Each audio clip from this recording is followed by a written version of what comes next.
আসসালামু আলাইকুম শিক্ষার্থীরা, কেমন আছো তোমরা? নিশ্চয়ই ভালো আছো। তো আজকে তোমাদের সামনে হাজির হলাম চতুর্থ সপ্তাহের অ্যাসাইনমেন্ট নিয়ে। আজকে আমাদের নবম শ্রেণীর গণিত অ্যাসাইনমেন্ট নিয়ে আমরা ক্লাস করব। তোমরা ইতিমধ্যে জেনেছো তোমাদের চতুর্থ সপ্তাহের অ্যাসাইনমেন্ট মাউসি কর্তৃক প্রেরণ করা হয়েছে। তো সেই সাপেক্ষে যদিও অ্যাসাইনমেন্টটি তোমাদের হাতে এখনই পৌঁছয়নি, তো হয়তো দু একদিনের মধ্যে তোমরা হাতে পেয়ে যাবা। তোমরা অলরেডি থার্ড উইক অ্যাসাইনমেন্টের কাজ অলরেডি করছো, অনেক স্কুলে হয়তো জমা দিয়ে দিয়েছো।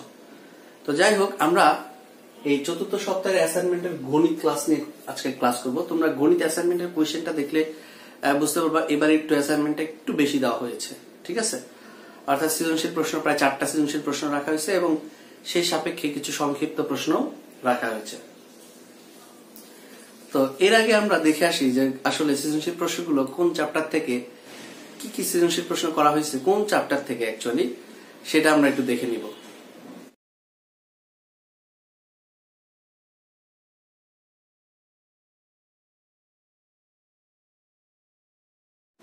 তো কোশ্চেনটা তো অবশ্যই দেখলে। তো প্রথম যে সৃজনশীল প্রশ্ন, সেই সৃজনশীল প্রশ্নটা আমি অলরেডি বোর্ডে তুলে রেখেছি। এই সৃজনশীল প্রশ্নটা সলভ করব আমরা প্রথমেই, এরপর স্টেপ বাই স্টেপ ধীরে ধীরে প্রত্যেকটাই সমাধানই আমরা করার চেষ্টা করব। তো দেখো, ফার্স্ট কোয়েশ্চেন হচ্ছে পিকিউআর একটি সমবাহু ত্রিভুজ। তোমরা সমবাহু ত্রিভুজ তো অবশ্যই এর ডেফিনেশন জানো, যে ত্রিভুজের 3টা বাহুই সমান থাকে তাকে আমরা সমবাহু ত্রিভুজ হিসেবে সংজ্ঞায়িত করে থাকি। তো দেখো, এই সমবাহু ত্রিভুজে পিএস এবং পিএস হচ্ছে কিউআর এর উপর লম্ব। আচ্ছা, ফার্স্ট কোয়েশ্চেন হচ্ছে পিকিউ ইকুয়াল 3 সেন্টিমিটার হলে ত্রিভুজ পিকিউআর এর ক্ষেত্রফল কত? এরিয়া, তাই তো? তো আমি একটা ছোট করে যদি একটা ত্রিভুজ আঁকি, তুমি খেয়াল করে দেখবা। ধরো এটা একটা সমবাহু ত্রিভুজ যার নাম দিলাম পি। এইখানে আমরা কাজ করি, এখানে পি দেই, কিউ দেই, এটা আর দিয়ে দিলাম। তো খেয়াল করে দেখো, এখানে 3টা বাহু কিন্তু সমান। তোমরা পিকিউ ভ্যালু দিয়ে দিচ্ছে 3 সেন্টিমিটার, তাই না? তাহলে পিকিউ ভ্যালু যদি 3 সেন্টিমিটার হয়, তাহলে আর কিউ ভ্যালু কত হবে? ডেফিনেটলি 3 হবে। এটা 3, এটাও 3। দ্যাট মিন্স 3টা বাহু সমান। আর সমবাহু ত্রিভুজের ক্ষেত্রফলের ফর্মুলা অবশ্যই তোমাদের সবার জানা আছে, তাই না? তো আমরা শুরুতেই যদি 1 এর ক নাম্বারটা সলভ করতে চাই, তাহলে আমরা লিখে নিব, দেওয়া আছে PQ ইকুয়াল 3 সেন্টিমিটার, তাই তো? তো আমরা জানি এ বাহু বিশিষ্ট সমবাহু ত্রিভুজের ক্ষেত্রফল। এই ক্ষেত্রফলের ফর্মুলা এইটা আমরা অবশ্যই লিখে নিব। ক্ষেত্রফল ইজ ইকুয়াল √3/4 a স্কয়ার বর্গ একক। এটা কিন্তু আমাদের মূল ফর্মুলা, তাই না? এই সূত্রকে বেস করে আমরা এই সমবাহু ত্রিভুজের ক্ষেত্রফলটা বের করব। সুতরাং আমাদের যেহেতু এটা 3 সেন্টিমিটার বাহু বিশিষ্ট, তাই আমরা লিখব 3 সেন্টিমিটার বাহু বিশিষ্ট সমবাহু ত্রিভুজের ক্ষেত্রফল। আমরা ডিরেক্টলি এভাবে লিখব, লিখে এখানে √3/4 এর জায়গায় আমরা 3 স্কয়ার বসিয়ে দিই, তাই না? যেহেতু 3 সেন্টিমিটার, সো এটাকে আমরা লিখতে পারি √3/4 ইনটু 9। এটা কিন্তু বর্গ সেন্টিমিটার, মনে রাখবা, বর্গ সেমি। তো এটা ক্যালকুলেশন করলে আমি যদি একটু উপরে লিখি, খেয়াল করো, এটা উপরে লিখলে আমরা পাবো √9√3/4 এত বর্গ সেমি। এটাকে চাইলে দশমিক করতে পারো, অথবা তুমি যদি এখানেই অ্যান্সার করে দাও সেটাও হবে, ঠিক আছে? আশা করছি এই ক নাম্বারটা ভালো মতো বুঝতে পেরেছো। তো এরপরে আমরা খ নাম্বারটা অ্যান্সার করব। তো খ নাম্বার প্রশ্নে দেখো, খ নাম্বার কোশ্চেনে বলা হয়েছে প্রমাণ করো যে PQ + PR is greater than 2PS। এইখানে যে প্রমাণটা চেয়েছে তাতে কিন্তু এই যে উদ্দীপকটা, সেই উদ্দীপকটা ব্যবহার করে একটা চিত্র আঁকতে হবে অবশ্যই। সো দেখো, PQR একটি সমবাহু ত্রিভুজ, PQR একটা সমবাহু ত্রিভুজ ধরেছি আমরা। তারপর বলছে পিএস লম্ব কিউআর। আমরা দেখো পিএস কিন্তু একটা লম্ব অঙ্কন করেছি, হ্যাঁ, কিসের উপরে? কিউআর এর উপরে, তাই না? এবং এটার জন্য আমরা একটা প্রমাণ করার জন্য এক্সট্রা অতিরিক্ত অঙ্কন করতে হয়েছে, সেটা হচ্ছে পিএস কে আমরা এসটি পর্যন্ত বর্ধিত করেছি, টি পর্যন্ত। ঠিক আছে, এমন ভাবে বর্ধিত করেছি যেন পিএস মানে এই ভ্যালুটা, এই যে এই ভ্যালুটা এই এসটি এর সমান। বুঝতে পেরেছ? এর পরের যেটা করেছি সেটা হচ্ছে টি কমা আর যোগ করে দিয়েছি, ব্যাস। তারপরে আমরা প্রমাণে যাব। তো এই ক্ষেত্রে আমরা প্রথমে অবশ্যই বিশেষ নির্বাচন লিখব। বিশেষ নির্বাচন আমরা কি লিখতে পারি? বিশেষ নির্বাচন তুমি লিখতে পারো যে মনে করি পি কিউ আর সমবাহু ত্রিভুজ, তারপর লিখবা পিএস কিউ আর এর উপর লম্ব,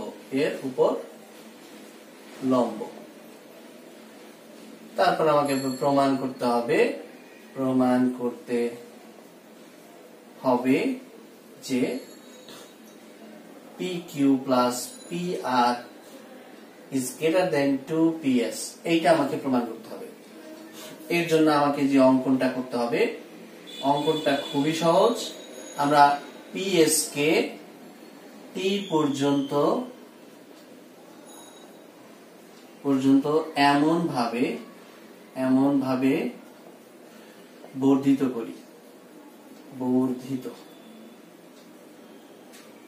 করি যেন, এইটুকু খেয়াল করবা, যেন পিএসটা কার সমান হবে? এসটি হয়। পিএস ইজ ইকুয়াল এসটি হয়। তারপরে আমাদের কাজ হচ্ছে আর কমা টি যোগ করি। এইটা হচ্ছে আমার মূল অঙ্কন, এইটা ছিল আমার মূল অঙ্কন। বুঝতে পেরেছো নিশ্চয়? তো এতটুকু তোমরা খুব ইজিলি বুঝতে পারবা, খুব সহজে কাজ করতে পারবা। এরপর আমরা প্রমাণের স্টেপগুলো আসলে কি কি ব্যবহার করি দেখো। বেসিক্যালি আমাদের এখানে কিন্তু একটা ত্রিভুজের সাথে আরেকটা ত্রিভুজের যে কোণের রিলেশন, বাহুর রিলেশন, এই সম্পর্কগুলো কিন্তু ভালোভাবে বুঝতে হবে, কারণ এই সম্পর্কের উপরেই তোমাকে কিন্তু মূল্যায়ন করা হবে। ঠিক আছে, তো দেখো আমরা প্রমাণে যাব এখন। এগুলো একটু মুছে দিই আমি। প্রমাণের ক্ষেত্রে অবশ্যই একটা কথা তোমাকে অবশ্যই লিখে নিতে হবে। ঠিক আছে, কথাটা কি লিখবা সেটা তোমরা স্ক্রিনে পেয়ে যাবা। স্ক্রিনে অবশ্যই তোমরা দেখতে পাচ্ছ যে বেসিক্যালি আমরা কি এখান থেকে লিখবো। দেখো, লিখবো হচ্ছে কোন সমকোণী ত্রিভুজের শীর্ষবিন্দু থেকে যদি বিপরীত বাহুর উপর লম্ব অঙ্কন করা হয় তবে তা বিপরীত বাহুকে সমদ্বিখণ্ডিত করে দেয়। ঠিক আছে, সমবাহু ত্রিভুজের ক্ষেত্রে। তো এই ক্ষেত্রে দেখো পি কিউ আর ত্রিভুজ, এই ত্রিভুজে পিএস কিউ আর এর উপর লম্ব হয়েছে। দ্যাট মিন্স লম্ব হওয়ার কারণে আমরা এখানে লিখতেই পারি যে পিএস লম্ব পি কিউ, তাই না? সুতরাং আমরা এটা বলতে পারি ওই যে তথ্য অনুযায়ী QS is equal SR, QS equal SR। যে তথ্যটা তোমরা স্ক্রিনে দেখতে পেলে সেই তথ্যের উপরে আমরা এই জিনিসটা লিখতে পারি, তাই না? আচ্ছা, এরপরে এটা আমরা প্রমাণ করছি, খেয়াল করো। এরপরে আমরা দুইটা ত্রিভুজের সাথে কম্পেয়ার করব। এই যে PQS এই একটা ত্রিভুজ, আর হচ্ছে SRT এই একটা ত্রিভুজ। এই দুইটা ত্রিভুজের মধ্যে কম্পেয়ার করে দেখব যে দুইটা ত্রিভুজ সর্বসম কিনা। একটু চেক করে দেখি। দেখো, এখন ত্রিভুজ PQS এবং ত্রিভুজ STR হতে পায় কি কি ইকুয়াল লেখা যায়? একটা ত্রিভুজ আরেকটা ত্রিভুজের সর্বসম হওয়ার কিছু কন্ডিশন আছে, তাই না? আমাকে বাহু বাহু বাহু তিনটা বাহু ইকুয়াল হওয়া লাগে, অথবা বাহু কোণ বাহু দুইটা বাহু একটা কোণ, তাই না? অথবা কোণ কোণ বাহু, হ্যাঁ, দুইটা কোণ একটা বাহু হতে পারে। এরকম ভাবে আমরা প্রমাণ করে দেখি আমরা কি ইকুয়াল পাই। দেখো, প্রথমে যদি আমি বলি তাহলে শুরুতেই আমি বলতে পারি যে পিএস আর এসটি দুইটাই সমান। এটা কিভাবে বলতো? আমরা অঙ্কনে করেছিলাম, এটা এমন ভাবে বর্ধিত করেছিলাম যেন পিএস সমান এসটি হয়। এটা অঙ্কন অনুসারে, বুঝতে পেরেছ? এরপরে প্রমাণ আরেকটা কি কি করা যায় বলতো? এরপরে এই বাহুটা আর এই বাহুটা কিন্তু ইকুয়াল লেখা যায়। একটু আগে লিখছি দেখো, QS ইকুয়াল SR, তাই না? তারপরে আর কি সমান লেখা যায় দেখো, এই কোণটা আর এই কোণটা পরস্পর বিপরীত কোণ না এটা? তো বিপরীত কোণ পরস্পর কি হয়? সমান হয়। সো আমরা লিখতেই পারি যে QSP কোণ QSP সমান সমান কোণ TSR। এটা হচ্ছে বিপরীত কোণ। বিপরীত কোণ পরস্পর সমান। বিপরীত কোণ আমরা সাইড নোটে শুধু বিপরীত কোণ লিখলেই হবে। এগুলো হচ্ছে আমার যথার্থতা। তো আমরা স্টেপ বাই স্টেপ যাচ্ছি। দেখো আমরা প্রথমে একটা ধাপ করলাম, পরে আরেকটা ধাপ করলাম, একটা কোণকে আরেকটা কোণের সমান করলাম। এখন তিনটা জিনিস ইকুয়াল হয়েছে দেখো, বাহু বাহু কোণ। সো আমরা সরাসরি এখান থেকে বলতে পারি যে PQS ত্রিভুজ PQS সর্বসম ত্রিভুজ STR। বুঝতে পেরেছ? তো দেখো যেহেতু এরা সর্বসম হয়েছে, তার মানে এই যে QP দ্যাট মিন্স PQ, এই PQটা অবশিষ্ট যে বাহু TR বা RT এর সমান হবে না বলতো? ডেফিনেটলি সমান হবে। আমার উদ্দেশ্য ছিল বেসিক্যালি এই দুইটা বাহুকে ইকুয়াল করা। ঠিক আছে? সো এতটুকু তোমরা বুঝতে পেরেছো। এখন আমরা লাস্ট স্টেপে যাব, যে স্টেপ থেকে আমরা প্রমাণটা পেয়ে যাব। কিভাবে দেখো, এই যে খেয়াল করো দেখো PTR, এটা একটা ত্রিভুজ, কিন্তু একটা এর ভিতরে এই ক্ষেত্রের ভিতরে একটা বড় ত্রিভুজ বলতে পারো। এটার নাম দিয়ে দিলাম PTR। এটা এই ত্রিভুজে তুমি কি লিখতে পারো? PR প্লাস RT বৃহত্তর বা গ্রেটার দেন PT। এটা কি লিখতে পারো তুমি? হ্যাঁ লিখতে পারো। তোমরা ক্লাস 7 এ এটা পড়েছো যে ত্রিভুজের দুটি বাহু সমষ্টি তৃতীয় বাহু অপেক্ষা বৃহত্তর। অর্থাৎ ত্রিভুজের যে কোনো দুইটা বাহু তুমি যোগ করবা, তৃতীয় যে বাহু থাকবে তার থেকে বড় হবে। সো এখানে আমরা সেই সাইড নোটটা অবশ্যই লিখবো। সাইড নোটটা তোমরা অবশ্যই স্ক্রিনে দেখতে পারবে, তাই না? তো দেখো এখানে আমরা সাইড নোট উল্লেখ করবো অবশ্যই। এইখান থেকে আমরা কিছু সামনের দিকে ক্যালকুলেশন করবো। দেখো PR এ লিখলাম, তাই না? আমার কারণ কিন্তু প্রমাণে বাম পাশে PR আছে, PQটা নাই। সো RT দেখো একটু খেয়াল করো, RT এর ভ্যালু মাত্র পেলাম PQ। সো প্লাস PQ লিখে দিই, এটা মাত্র পেলাম, ইজ গ্রেটার দেন PT। দেখো PT এর ভিতরে কয়টা বাহু? PS আর TS, দুইটা PS প্লাস TS, তাই না? TS বা ST তুমি যেটাই বলো, বা PR plus PQ is greater then PS লাগলাম প্লাস TS। দেখো তুমি শুরুতেই আমি বলছিলাম যে PS আর ST বা TS এই দুটো কিন্তু সেম, আমরা অঙ্কনটা ওইভাবেই করেছিলাম। সো TS এর জায়গায় আমি PS লিখতে পারি, তাই না? সো আমাদের প্রমাণ শেষ। সো আমাদের final line PR plus PQ is greater than 2PS। এটাই আমাদের প্রমাণ চাইছে। সো এটা প্রমাণিত। দেখো খুবই সহজ। যদি তুমি চিত্রটা ভালোভাবে রিয়েলাইজেশনে আসে, তাহলে কিন্তু যে কোনো প্রমাণ বা থিওরি তোমার জন্য খুব ইজি হয়ে যাবে। তো আশা করছি এই থিওরিটা তোমাদের কাছে বোধগম্য হয়েছে, তোমরা ভালোভাবে বুঝতে পেরেছো। তোমরা আশা করছি যে এটা বুঝে ভালো মতো অ্যাসাইনমেন্টটা করবা। তো আমরা এখন গ নাম্বারে যাব। তো গ নাম্বার কোয়েশ্চেন কিন্তু খুবই সহজ, বলতে পারো ক্ষয়ের থেকে তুলনামূলক সহজ। বলছে প্রমাণ করো যে 4PS square is equal 3PR square. So এই যে এই ত্রিভুজের যে কোনো দুইটা বাহু দেখো, এই যে PS এর সাথে রিলেশন করছে PR, এই দুইটা রিলেশন তৈরি করবো আমরা বেসিক্যালি। তো সেই সাপেক্ষে আমি একটা চিত্র এঁকেছি। দেখো PQR আর PS হচ্ছে QR এর উপর লম্ব, তাই না? এটা উদ্দীপকেই দিয়ে দিয়েছে, সেই সাপেক্ষে আমি চিত্রটা আঁকলাম। তো এইটার বিশেষ নির্বাচন আমরা কি লিখবো?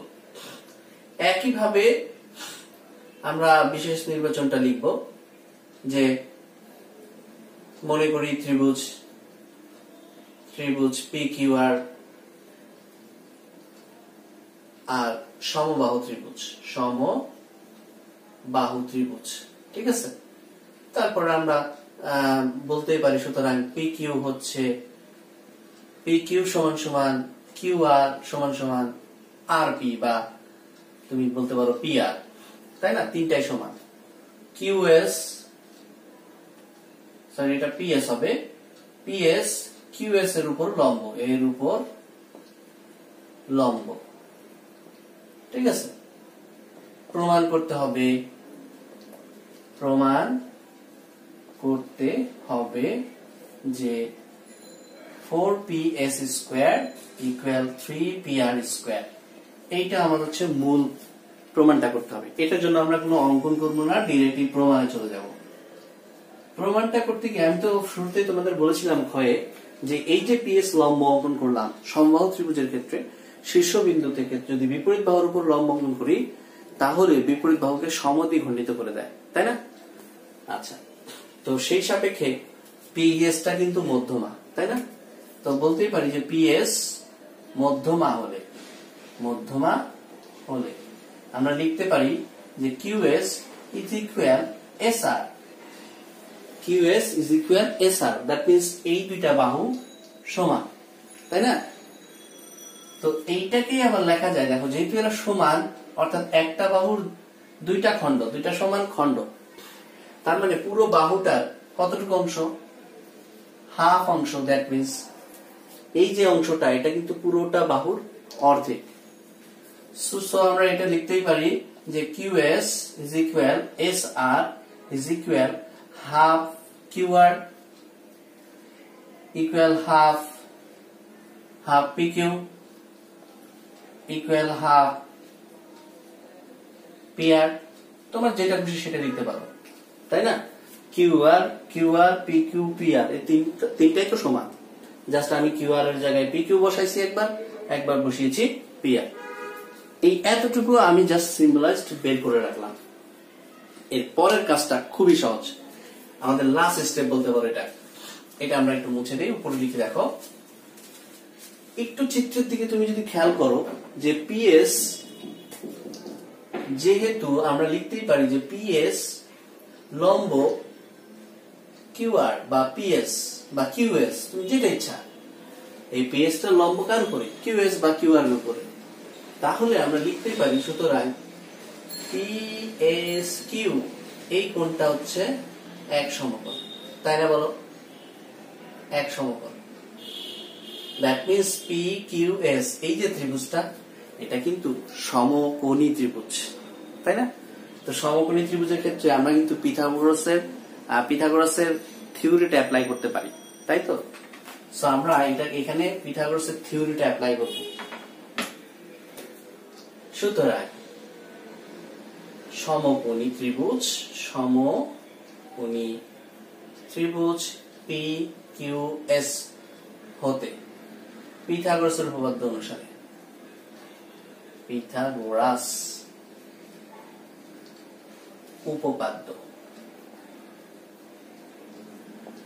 খেয়াল করো, তুমি যদি এখানে পিথাগোরাসের উপপাদ্য অ্যাপ্লাই করতে চাও তাহলে অতিভুজ তুমি কাকে ধরবা?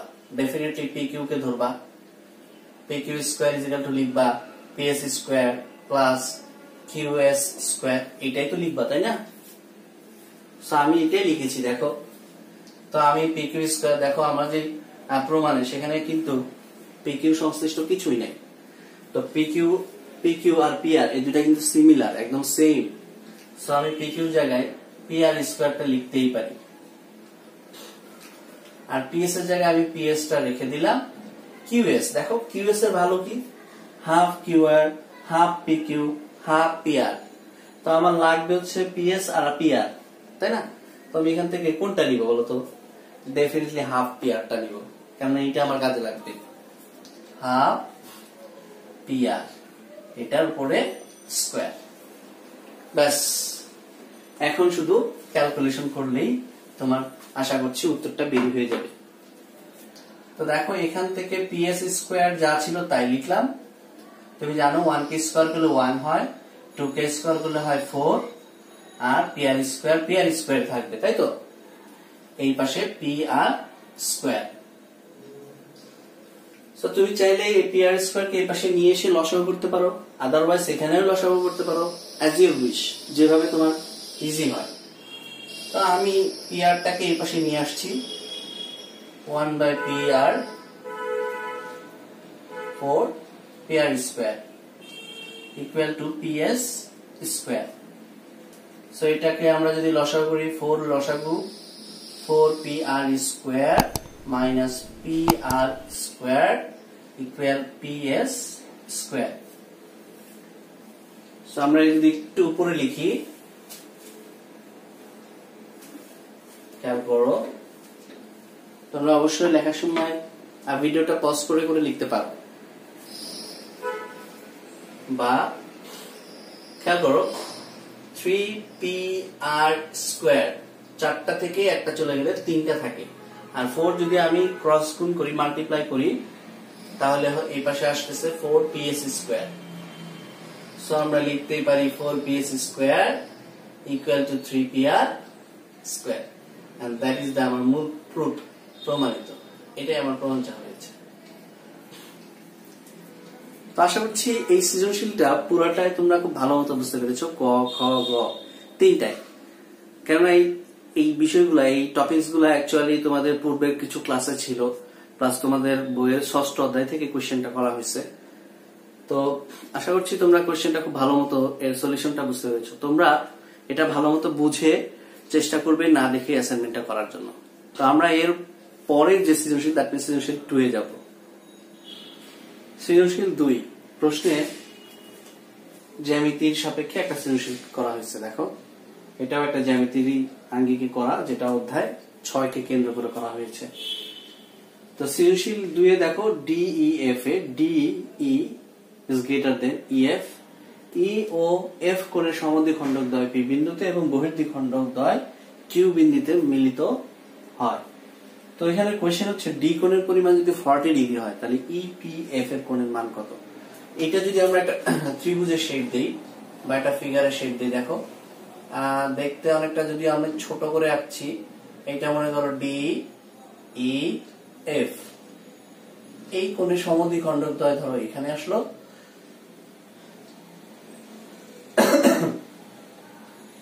আর এই কোণের সমদ্বিখণ্ডক দ্বয় এইখানে গেল। তো এরা পরস্পর পি বিন্দুতে মিলিত হলো। বলা হয়েছে এই কোণের পরিমাণ যদি 40 ডিগ্রি হয়ে থাকে, তাহলে এই কোণের পরিমাণ বা ভ্যালু কত, তাই না? তো এটা খুব সহজেই আমরা বের করতে পারি। দেখো, আমরা যদি সৃজনশীল 2 এর কোণটা ধরি, এখানে আমাদের দেওয়া আছে কি? দেওয়া আছে D সমান সমান 40 ডিগ্রি, 40 ডিগ্রি, তাই না? সো এইখানে আমরা একটা ফর্মুলা ইউজ করবো, যদিও ফর্মুলাটা তোমরা অধ্যায় 6 এ অনেকে শিখেছো, অনেকে হয়তো মিস করেছো। যে অধ্যায়ে একটা ফর্মুলা ছিল এরকম, একটা জ্যামিতিক ফর্মুলা বলতে পারো, একটা থিওরি, যে কোনো একটা ত্রিভুজ এর যে কোনো দুই বাহু সমদ্বিখণ্ডক দ্বয় যে বিন্দুতে মিলিত হয়, সেই বিন্দুতে উৎপন্ন কোণের পরিমাণটা হবে, এই কোণের পরিমাণটা হবে 90 ডিগ্রি প্লাস তার বরাবর যে শীর্ষকোণ তার অর্ধেক এর সমান। দ্যাট মিন্স এই কোণটা যদি a হইতো, তাহলে হাফ এই কোণের সমান। এটা ছিল থিওরি। এই থিওরির সাপেক্ষে আমরা যদি এখানে ডাইরেক্টলি লিখে, দেখো, আমরা জানি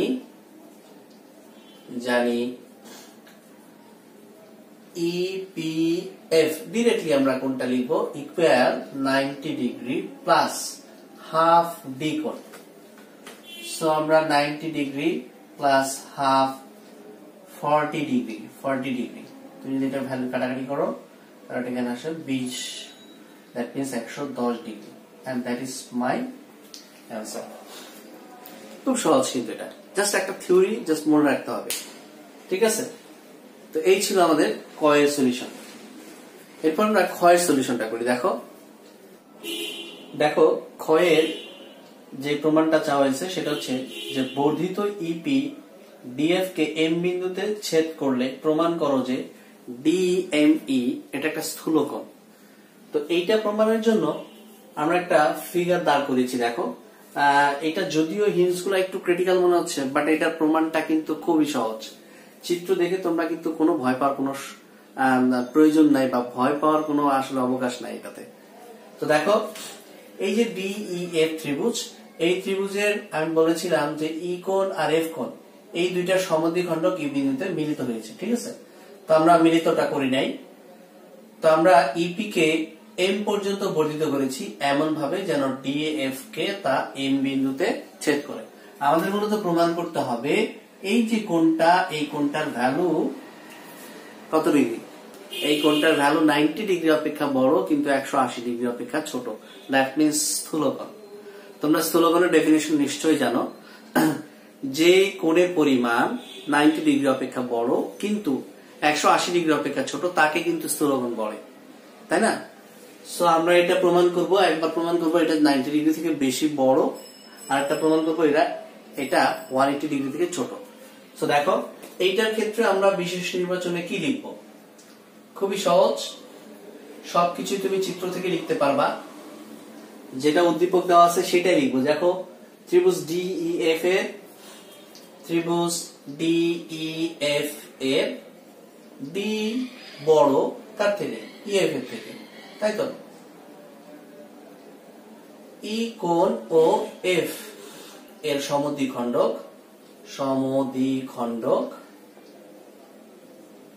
দ্বয় পি বিন্দুতে মিলিত হয়, পি বিন্দুতে মিলিত হয়, ঠিক আছে। তারপরে আমরা লিখব যে বর্ধিত ইপি ডিএফ কে এম বিন্দুতে ছেদ করে। এই কথাটা অবশ্যই আমরা বিশেষ নির্বাচনে লিখে নিব, ছেদ করে, ঠিক আছে। তারপরে আমরা লিখব প্রমাণ করতে হবে যে DME স্থূলকোণ। এটাই আমাদের মূলত প্রমাণ করতে হবে। সো এইটা প্রমাণ করতে গিয়ে আমরা একটা বিশেষ অঙ্কন করেছি, একটু চিত্রে খেয়াল করলে দেখবা যে আমাদের এই যে ইটি, এটা নতুন আসছে, তাই না? অঙ্কনটা হচ্ছে যে ডিএফ এর উপরে ইটি লম্ব আঁকি, ব্যাস এতটুকু। ডিএফ এর উপর ইটি লম্ব আঁকি, ব্যাস এতটুকু তোমরা জাস্ট বুঝতে পেরেছো, তাই না? এরপরে আসো আমরা প্রমাণ করব। দেখো, তোমরা যে লম্বটা আঁকলাম, এই লম্ব আঁকাতে কি হলো বলতো? আমি যদি EMT এই ত্রিভুজের কথা বলি, এটা কিন্তু সমকোণী ত্রিভুজ হয়ে গেল। কেন সমকোণী? কেননা এখানে একটা সমকোণ তৈরি হয়েছে, এ পাশেও একটা সমকোণ তৈরি হয়েছে। সো যেহেতু এটা লম্ব, তাই না? সো আমরা এই সমকোণী জিনিসগুলো ব্যবহার করতে পারবো। তো দেখো, এরপরে আমরা মূল প্রমাণে যাই। দেখো, মূল প্রমাণের ক্ষেত্রে আমি বলেছি যে এটার ক্ষেত্রে আমরা দুইটা জিনিস প্রমাণ করব। একটা, এই কোণটা হচ্ছে 90 ডিগ্রি অপেক্ষা বড়, আর একটা হচ্ছে 180 ডিগ্রি অপেক্ষা ছোট। সো একটু খেয়াল করলে তুমি দেখবা ত্রিভুজ, এই যে ত্রিভুজটা, এই যে ভিতরে EMT হতে, দেখো খেয়াল করো, এই যে ত্রিভুজটা, এই ত্রিভুজের এই কোণটা আসলে কি কোণ ধরি আমরা? এই ত্রিভুজ সাপেক্ষে এই কোণটা আসলে এই ত্রিভুজের কি ধরনের কোণ হবে? বহিস্থ কোণ নিশ্চয়, হ্যাঁ ঠিক ধরেছ। তাহলে লিখি বহিস্থ কোণ DME। দেখো, কোন ত্রিভুজের বহিস্থ কোণ উক্ত ত্রিভুজের বিপরীত কোণ দ্বয়ের সমষ্টির সমান। সুতরাং এই কোণটা আর এই কোণটার সমষ্টি সমান হবে। এই কোণটাকে আমরা লিখবো MET প্লাস, আর এই কোণটাকে লিখবো MTE। তোমার যেভাবে লেখা মানে লিখতে ইচ্ছা সেভাবে লিখতে পারো, সমস্যা নাই। জাস্ট কোণের যে সিম্বলটা সেটা যেন মাঝখানে থাকে, তাই তো? সো আমরা এখান থেকে একটা ভ্যালু পাচ্ছি। দেখো, আমরা MET টা লিখে দিই, MET প্লাস MTE। এই কোণটার ভ্যালু কত বলতো? 90 ডিগ্রি। তার মানে কি দেখতে পাচ্ছ তুমি? এই যে DME এর কোণের মানটা 90 ডিগ্রি প্লাস আরো সামথিং, আরো কিছু একটা আছে। দ্যাট মিন্স এই কোণটা 90 ডিগ্রি ইকুয়াল হবে না, বা 90 ডিগ্রি ছোট হবে না, এটা ডেফিনেটলি 90 ডিগ্রি থেকে বড় হবে, তাই না? তাহলে এখানে সরাসরি তুমি লিখতে পারো যে কোণ DME কি is greater than 90 ডিগ্রি, এটা বলতে পারো তুমি যে DME কোণটা 90 ডিগ্রি অপেক্ষা বড়। এটা আমার একটা প্রমাণ। এবার আসে দেখি যে আমরা 180 ডিগ্রি অপেক্ষা ছোট করতে পারি কিনা এটাকে। তোমরা একটা জিনিস সবসময় মনে রাখবা যে এই কোণটা আসলে কত ডিগ্রি বলি আমরা, দেখো একটা সরলরেখার উপরে 180 ডিগ্রি বা এক সরল কোণ, এটাকে যদি দুইটা খণ্ড হয় তাহলে দুইটা কোণের সমষ্টি এক সরল কোণ হবে, তাই না? সো আমরা এটাই লিখবো। দেখো এই জিনিসটা যদি বুঝো তাহলে এটাও বুঝবে। এইখানে খেয়াল করো যে আমরা আবার লিখতে পারি আবার DME প্লাস EMT। দেখো এই কোণটা আর এই কোণটা, এই দুইটা সমষ্টি কত হবে? 180 ডিগ্রি, তাই না?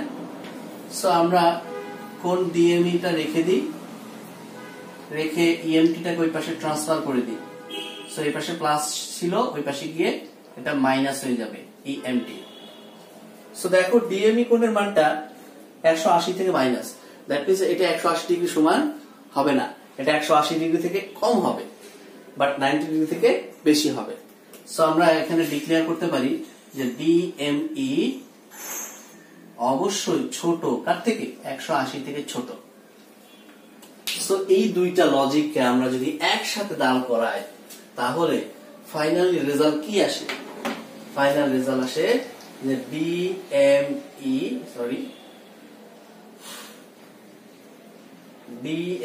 কোণ স্থূল কোণ। খুবই সহজ, মানে প্রমাণটা কিন্তু খুবই সহজ, জাস্ট দুইটা স্টেপে এটাকে প্রমাণ করছি আমরা, তাই না? তো আশা করছি এই প্রমাণটা তোমরা খুব ভালোভাবে এটা ক্লিয়ার হয়েছে, তাই তো? সো আমরা এখন গ নাম্বার প্রশ্ন সলভ করব।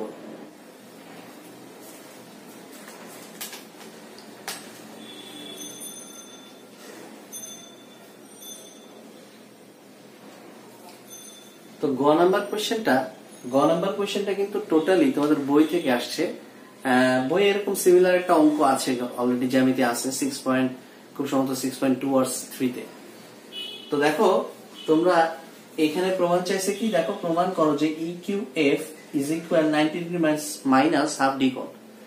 সো এখানে যে কিউটা ব্যবহার করা হয়েছে, দ্যাট মিন্স কিউ এর একটা হিন্টস দিয়েছিল উদ্দীপকে, দেখো যে ওই ত্রিভুজের বহির্দ্বিখণ্ডক দ্বয় কিউ বিন্দুতে মিলিত হয়। তাহলে এখন আমরা বহির্দ্বিখণ্ডক এই দুইটা জিনিস ব্যবহার করব। এই যে দেখো DEF একটা ত্রিভুজ নিয়েছি, এই ত্রিভুজটাকে আমরা কি করছি, D কে M পর্যন্ত এবং DF কে N পর্যন্ত বর্ধিত করেছি, ঠিক আছে? তারপরে যেটা করেছি দেখো E কোণের বহির্দ্বিখণ্ডক EQ আর F কোণের বহির্দ্বিখণ্ডক FQ পরস্পর কিউ বিন্দুতে মিলিত হলো। এখন আমাদের প্রমাণ করতে হবে যে EQF এই কোণটা 90 ডিগ্রি মাইনাস হাফ ডি কোণ। খুব সিম্পল। তো এটার জন্য আমরা বিশেষ নির্বাচন লিখতে পারি, যে মনে করি ত্রিভুজ DEF, আমাদের স্ক্রিনে অবশ্যই এটা লেখা থাকবে যে DEF এর বহির্দ্বিখণ্ডক, DEF হচ্ছে ত্রিভুজ যেখানে E কোণের বহির্দ্বিখণ্ডক এবং F কোণের বহির্দ্বিখণ্ডক পরস্পর কিউ বিন্দুতে মিলিত হয়। তারপরে আমরা এটা লিখতে পারি যে ডি কে এম পর্যন্ত এবং ডিএফ কে এন পর্যন্ত বর্ধিত করি। সো আমাকে প্রমাণ করতে হবে EQF সমান সমান হচ্ছে 90 ডিগ্রি মাইনাস হাফ ডি কোণ। এটা আমরা প্রমাণ লিখব। এটার জন্য আমরা বিশেষ কোনো অঙ্কন রাখি।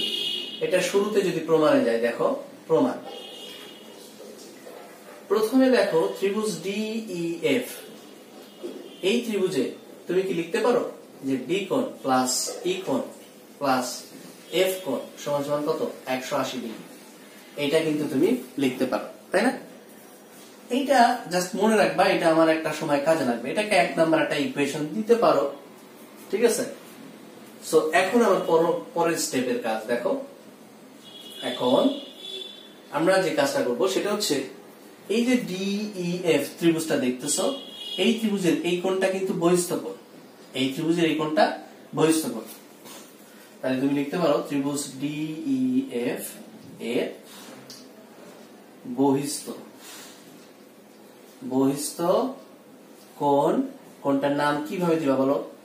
FEM, FEM ইকুয়াল বহিস্থ কোণ অন্তস্থ বিপরীত কোণ দ্বারা সমষ্টির সমান। দ্যাট মিন্স একটা হবে D কোণ আর একটা হবে F কোণ, এই দুইটা কোণের সমষ্টির সমান হবে। সো আমরা এইখানে FEM আমরা যেটা করব, FEM যেটা আছে সেটাই রেখে দিলাম, প্রত্যেকের সাথে হাফ দ্বারা আমরা গুণ করে দিলাম, হাফ D কোণ প্লাস হাফ F কোণ। বুঝতে পেরেছ? সো আমরা এখান থেকে লিখতে পারি হাফ, দেখো খেয়াল করো, FEM এই যে কোণটা এটার অর্ধেক, অর্ধেক কি এই কোণটা না? এতটুকু কোণ না? এটা হচ্ছে পুরোটা কোণ, আর অর্ধেক কোণটাকে এটাকে বলবো। তাহলে এই কোণটাকে কি বলবো? FEQ কোণ, FEQ, হাফ FEQ কোণ ইকুয়াল দাঁড়াচ্ছে হাফ D কোণ প্লাস হাফ F কোণ। বুঝতে পেরেছো? সো এইটা আমরা এটাকে একটা সমীকরণ মান করব, সমীকরণ 2।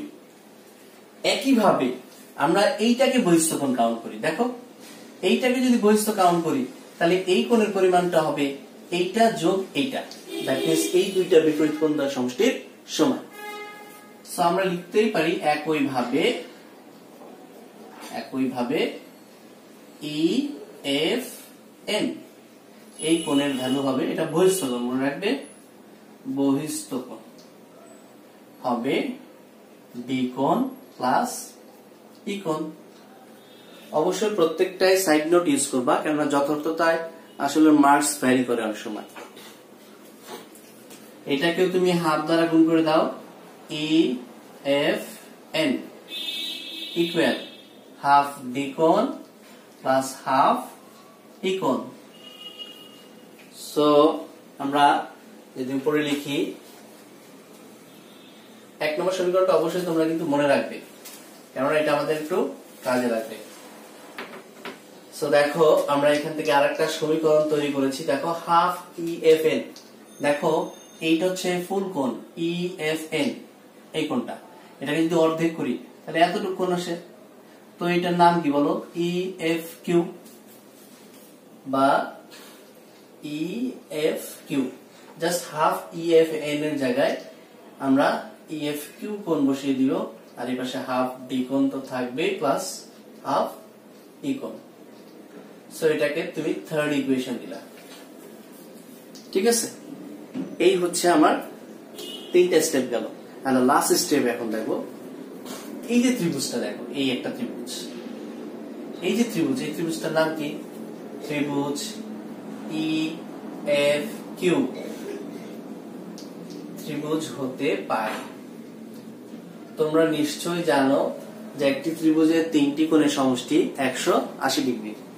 সো এখানে আমরা 3টা কোণ লিখবো, দেখো কোণ EQF প্লাস কোণ EFQ প্লাস কোণ FEQ, এই 3টার সমষ্টি হচ্ছে 180 ডিগ্রি, তাই না? এখন শুধু মান বসিয়ে দাও, তোমার আর কোনো কাজ নেই। EQF যেটা আছে সেটার মান সেটা রেখে দাও, কেননা EQF এটার ভ্যালুই কিন্তু আমরা বের করব। তো দেখো EFQ এর ভ্যালু কত? হাফ D কোণ প্লাস হাফ E কোণ। তোমরা নিশ্চয় ধরতে পেরেছো। তারপরে দেখো FEQ, দেখো এইখানে এখানে এখানে আমরা লিখছিলাম FE, এই যে এখানে আমরা দ্বিতীয় সমীকরণ যেটা FEQ সমান হাফ D কোণ প্লাস হাফ E কোণ সমান সমান হবে 180 ডিগ্রি। সো আমাদের মান বসানো শেষ, এখন আমরা এটার ক্যালকুলেশন করব। খেয়াল করো এখানে প্লাস ছিল। সো আমরা ই কিউ এফ এটা যা আছে তাই লিখলাম প্লাস। দেখো হাফ কমন নিয়ে নিলাম, হাফ কমন নিলে এই ভিতরে ডি কোণ থাকে প্লাস ই কোণ থাকে প্লাস এটা তো এফ হবে, সরি এটা এফ হবে, এফ কোণ থাকে প্লাস প্লাস দিব না আমরা। দেখো তিনটা থেকে কম নিচ্ছি, একটা দুইটা তিনটা, এই একটা দুইটা তিনটা। আর হাফ ডি কোণটা আমরা আলাদা সেপারেট করে লিখছি, হাফ ডি কোণ ইকুয়াল টু 180 ডিগ্রি। তো তোমরা এক নম্বর ইকুয়েশনে আমরা লিখেছিলাম ডি কোণ প্লাস ই কোণ প্লাস এফ কোণ, এটার ভ্যালু কিন্তু 180 ডিগ্রি। সো এটা আমরা বসিয়ে দিব এখন, E Q F plus half into 180 into 180 plus half D কোণ ইকুয়াল টু 180 ডিগ্রি। সো খুবই সহজ। এখন আমরা যদি এটা কাটাকাটি করি এটা 90 ডিগ্রি আসে, আর এটাকে আমরা প্লাস 90 ডিগ্রিটাকে ডান পাশে নিয়ে যাই। আমরা এই পাশে ই কিউ এফ টা রেখে 180 ডিগ্রি, 90 এর পাশে গিয়ে মাইনাস 90 ডিগ্রি, আর হাফ ডি কোণের পাশে গিয়ে মাইনাস হাফ ডি কোণ। সো রেজাল্ট হাফ ডি কোণ। সো আমরা আমাদের কাঙ্ক্ষিত রেজাল্টটা পেয়ে গেলাম, ই কিউ এফ সমান 90 ডিগ্রি মাইনাস হাফ ডি কোণ। তো ক্যালকুলেশনটা কিন্তু খুব সহজ, যদি তুমি জাস্ট খেয়াল করে প্রত্যেকটা ক্যালকুলেশন লাইন বাই লাইন তুমি করতে পারো, ঠিক আছে। তো আশা করছি জ্যামিতির এই বিষয়গুলো তোমাদের খুব ভালোভাবে রিয়েলাইজেশনে এসেছে। ভালো মতো বুঝে তোমরা অ্যাসাইনমেন্টটি অবশ্যই না দেখে করার চেষ্টা করবে। আর অ্যাসাইনমেন্ট করার লক্ষ্য কিন্তু কিছু একটা শেখা। সো তুমি একটা জিনিস এক জায়গা থেকে পেলে আর দেখে দেখে লিখলে সেটা কিন্তু হবে না, ঠিক আছে। তুমি জিনিসটা পেয়েছো ঠিক আছে, বাট সেটা ভালো মতো বুঝে নাও, ঠিক আছে। আর একটা বিষয় মনে রাখবা, যেহেতু আমার এই চ্যানেল থেকে তোমরা নিয়মিত কিন্তু অ্যাসাইনমেন্টের সমাধান পাচ্ছ। ইভেন অন্যান্য অ্যাসাইনমেন্টের বহির্ভূত যে ক্লাসগুলো, যেমন 9-10 যখন 10-এ উঠবা তখন কিন্তু তোমরা অনেক গুরুত্বপূর্ণ ক্লাসগুলো আমার এই চ্যানেল থেকে পেয়ে যাবা, ঠিক আছে। তো সেই সাপেক্ষে অবশ্যই চ্যানেলটিকে সাবস্ক্রাইব করতে হবে এবং চ্যানেলের নোটিফিকেশন বেল যেটা রয়েছে সেটা অবশ্যই অন করে রাখবে। তো চলে যাব আমরা সংক্ষিপ্ত প্রশ্ন 1-এ। দেখো সংক্ষিপ্ত প্রশ্ন 1 এর মধ্যে আবার 5টা কোয়েশ্চেন রাখা হয়েছে, ঠিক আছে। তো সংক্ষিপ্ত সবগুলো কোয়েশ্চেনই বীজগণিত রাশি এর অন্তর্গত করে করা হয়েছে, অর্থাৎ অধ্যায় 3 কে কেন্দ্র করে এই সংক্ষিপ্ত প্রশ্নগুলো দেওয়া হয়েছে। তো ফার্স্ট কোয়েশ্চেন দেখো, a - b = 4, ab = 16 হলে a + b এর ভ্যালু কত? খুব সহজ। এটা তুমি নরমালি একটা যে অনুসিদ্ধান্তটা জানো সেই অনুসিদ্ধান্ত ব্যবহার করে এটা করতে পারো। সরাসরি লিখতে পারো যে a + b whole square equal a - b whole square plus 4ab। এই ফর্মুলায় তুমি এটাকে ফেলে দিতে পারো। সো a - b এর ভ্যালু অবশ্যই তুমি লিখে নিবা, আগে দেওয়া আছে a - b ইকুয়াল হচ্ছে 4 এবং ab সমান হচ্ছে 16। এটা অবশ্যই লিখে নিবে। সো এখানে তুমি এটা ভ্যালু বসিয়ে দাও, 4 square plus 4 into 16, that means 16 plus এটা মাল্টিপ্লাই করলে হয় 64, দ্যাট মিন্স 80। এটাই হচ্ছে আমার কাঙ্ক্ষিত 1-এর রেজাল্ট, ঠিক আছে। তারপরের কোশ্চেন দেখো, x - 1/x।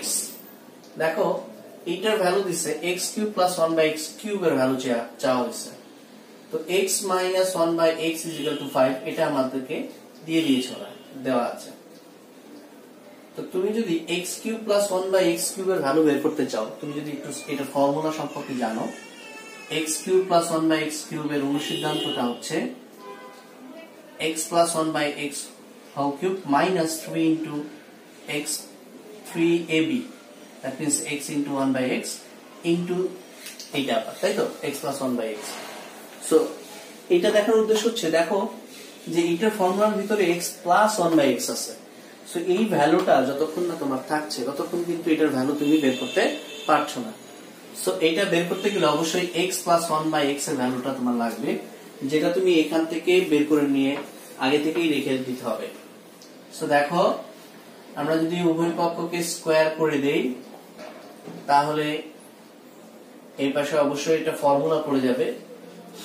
ফর্মুলাটা হচ্ছে a plus b whole square minus 4ab, এই পাশে 25, তাই তো।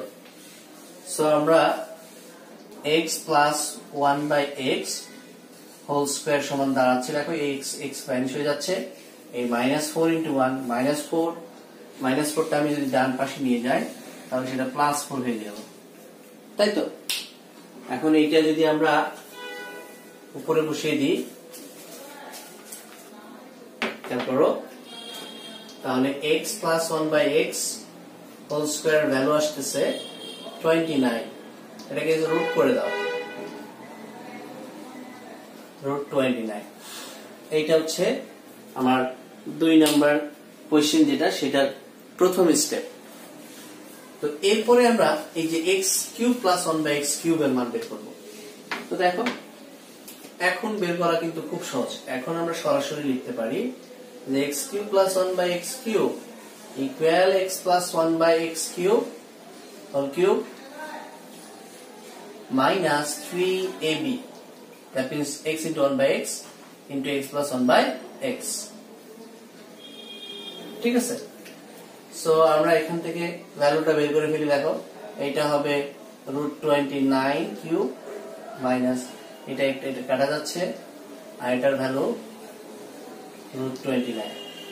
তাহলে এটাকে তুমি যদি কিউব করো তাহলে 29 √29 3√29, যেটা থাকছে 26√29। এটাই হচ্ছে আমার কাঙ্ক্ষিত 2 এর ফলাফল।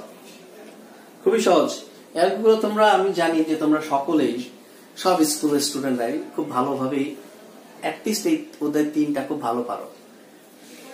সো আমরা 3 নাম্বার কোশ্চেনে যাই। দেখো 3 নাম্বার প্রশ্নে কি বলা হচ্ছে, দেখো একটা উৎপাদক বিশ্লেষণ দিয়েছে, যে উৎপাদক বিশ্লেষণটা তোমাদের অনুশীলনী 3.5 থেকে নেওয়া হয়েছে, 3.5 না 3.4 থেকে নেওয়া হয়েছে, ঠিক আছে। তো সেই সাপেক্ষে দেখো আমার যে উৎপাদক বিশ্লেষণ সেটা হচ্ছে a³ মাইনাস 21a মাইনাস 20, ঠিক আছে।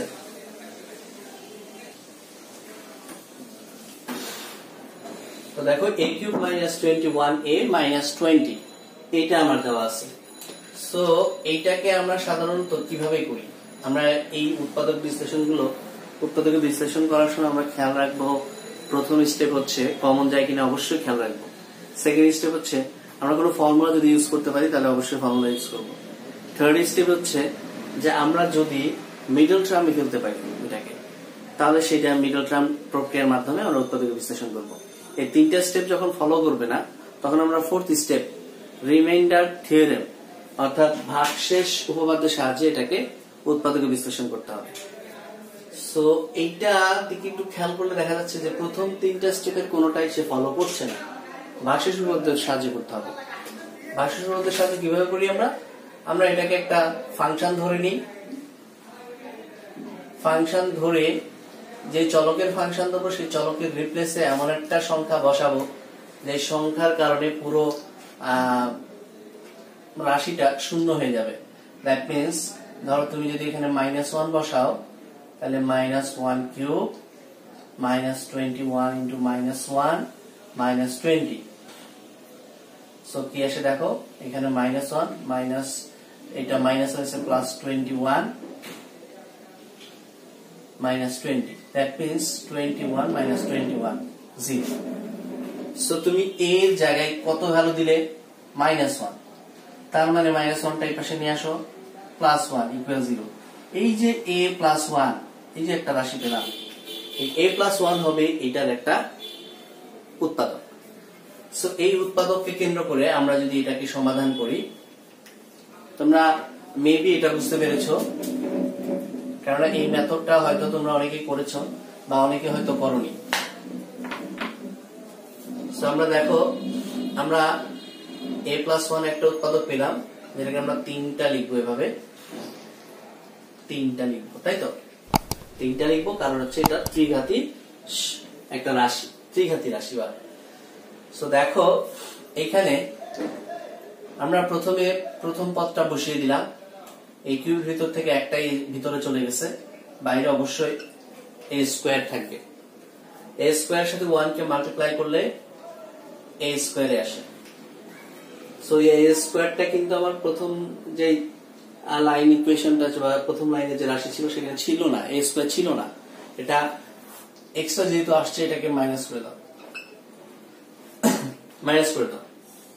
তারপরে এর ভিতর থেকে কয়টা গেছে দেখো, মাইনাস a টা বাইরে থাকবে, তার মানে a into a minus a square, আবার মাইনাস a ইনটু 1 অবশ্যই মাইনাস a। তো আমার ছিল 21টা মাইনাস a, খেয়াল করো, আর এখন দিলাম একটা মাইনাস a, তার মানে 20টা এখনো বাকি রইল। তাহলে এইখান থেকে a ভিতরে গেছে, তার মানে 20টা বাইরে, মাইনাস 20 ইনটু 1 মাইনাস 20। এইভাবে এই ভাগ প্রক্রিয়ায় উৎপাদক বিশ্লেষণ গুলো করতে হয়। সো আমরা এখানে a plus 1 a square minus a minus 20, তাই তো? এটাকে চাইলে এখন মিডল টার্ম করতে পারি, দেখো a প্লাস 1 a স্কয়ার, ঠিক আমি লিখতে পারি 4 5 20, 4 5 20। সো আমরা লিখতে পারি a প্লাস 1, এখান থেকে কমন নাও a, থাকে a minus 5 plus 4 common now a minus 5। That means আমাদের ফাইনাল যে রেজাল্টটা a plus 1 a minus 5 and a plus 4, এটাই হচ্ছে আমার কাঙ্ক্ষিত রেজাল্ট। বুঝতে পেরেছো নিশ্চয়ই তোমরা? হ্যাঁ, অবশ্যই তোমরা আশা করি যে এই সলিউশনটা খুব ভালো মতো বুঝতে পেরেছো। যদিও একটু জলদি করছি, আসলে তোমরা দেখেছো অলরেডি যে আমরা যে অ্যাসাইনমেন্টটা তোমাদের প্রথমে দেখিয়েছিলাম সেটা কিন্তু মোটামুটি বেশ বড় একটা অ্যাসাইনমেন্ট দিয়েছে গণিতের, এবার 4টা সৃজনশীল। এই জন্য আমাদের এই ক্লাসটাকে আমি 2টা ভাগে ভাগ করছি। আমরা প্রথম পার্টের ভিতরে আমরা 2টা সৃজনশীল সাথে এই সৃজনশীলের সাপেক্ষে যে কোয়েশ্চেন গুলো সংক্ষিপ্ত সেগুলো সলিউশন করব। আমরা দ্বিতীয় পার্টে 2টা সৃজনশীল করবো এবং ওইটা সংক্ষিপ্ত প্রশ্ন, বাকি যে সংক্ষিপ্ত ওইটা করবো। সো দেখো আমরা 4 নাম্বার কোয়েশ্চেনে যাই। 4 নাম্বার,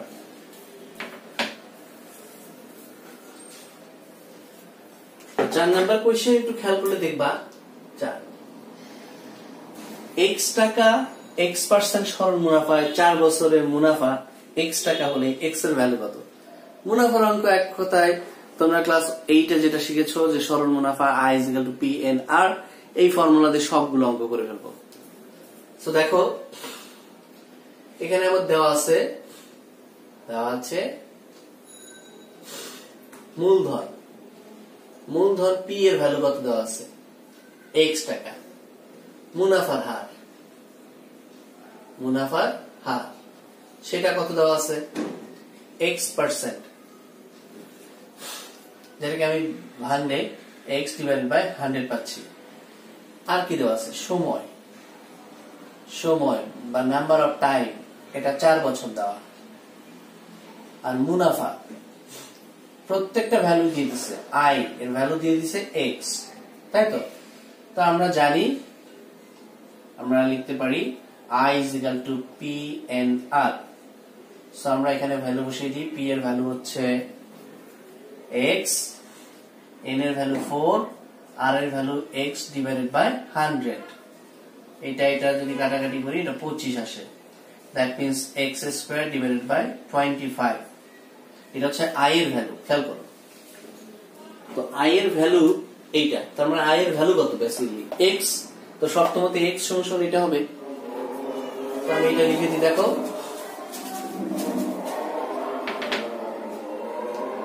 শর্তমতে x = x² / 25। আমরা উভয় পক্ষকে x² দিয়ে ভাগ করতে পারি চাইলে, অথবা তুমি এটা মাল্টিপ্লাই করো, আর গুণ করো। x² এর নিচে কিন্তু একটা 1 আছে, x² = 25x, তাই তো? সো আমরা x দ্বারা যদি ভাগ করে দিই, x² / x, 25 / x, so x এর ভ্যালু দাঁড়াচ্ছে 25, and that is my 4th number answer. ঠিক আছে, তো এগুলো সহজ আছে অনেকটা, যেহেতু তোমরা এগুলো ক্লাস 8-এও করেছো। এন্ড লাস্ট ম্যাথ, আমাদের সংক্ষিপ্তের লাস্ট যে ম্যাথটা, সেটা হচ্ছে 1/p ইকুয়াল √5 - 2 হলে p স্কয়ার ভ্যালু কত? তো 1/p সমান কি দেওয়া আছে? √5 - 2। তাহলে এটাকে যদি ব্যস্তকরণ করে দাও, তাহলে p/1 সমান হবে 1/√5 - 2। এটাকে আমরা ব্যস্তকরণ করলাম, ব্যস্তকরণ। তাহলে p সমান দাঁড়াচ্ছে √5 + 2 ভাগ √5 - 2 √5 + 2। এই অঙ্কগুলো সাধারণত আমরা কি করি, হরে যে রাশি থাকে তার বিপরীত রাশি দিয়ে, আমরা অনুবন্ধী বিপরীত রাশি দিয়ে আমরা লব ও হরকে গুণ করি। দ্যাট মিন্স এখানে √5 + 2 দ্বারা গুণ করানো হয়েছে, দ্বারা লব ও হরকে গুণ। তোমরা অবশ্যই এগুলো একটু বুঝে নিও, যেহেতু আমাদের স্পেস কম, বোর্ডটা ছোট। সো আমরা p সমান পাচ্ছি √5 + 2, নিচে a - b a + b into a + b। So আমরা এটা ফর্মুলা ইউজ করতে পারি, a square minus b square. That means √5 + 2, নিচে থাকতেছে 5 - 4। সো 5 এর থেকে 4 চলে গেলে থাকে 1। সো p এর ভ্যালু চলে আসছে আমাদের। আমরা একটু এখানে লিখি, সুতরাং p সমান দাঁড়াচ্ছে √5 + 2। এটাকে স্কয়ার করে দাও, যেহেতু আমার স্কয়ারের ভ্যালু চাওয়া হয়েছে, 2 স্কয়ার। তাহলে √5, এটাকে স্কয়ারের ফর্মুলা হলো square 2ab + b square. That means 5 + 4 √5 + 4, আমাদের কাঙ্ক্ষিত রেজাল্ট 9 + 4 √5। এটাই হচ্ছে আমার নির্ণীত আনসার। তো আশা করছি তোমাদের এই ক্লাসগুলো খুব সহজভাবে বোধগম্য হয়েছে। চেষ্টা করেছি তোমাদের সহজভাবে বোঝানোর জন্য। আসলে অ্যাসাইনমেন্ট গুলো খুব লেন্থি প্রসেসের, আমরা শর্ট টাইমে করার চেষ্টা করি। তো এটা ছিল আমাদের চতুর্থ সপ্তাহের গণিত অ্যাসাইনমেন্ট, নবম শ্রেণীর পার্ট 1। আমরা খুব শীঘ্রই তোমাদের জন্য পার্ট 2 আপলোড করব। ততক্ষণ তোমরা ভালো থেকো, সুস্থ থেকো। আল্লাহ হাফেজ।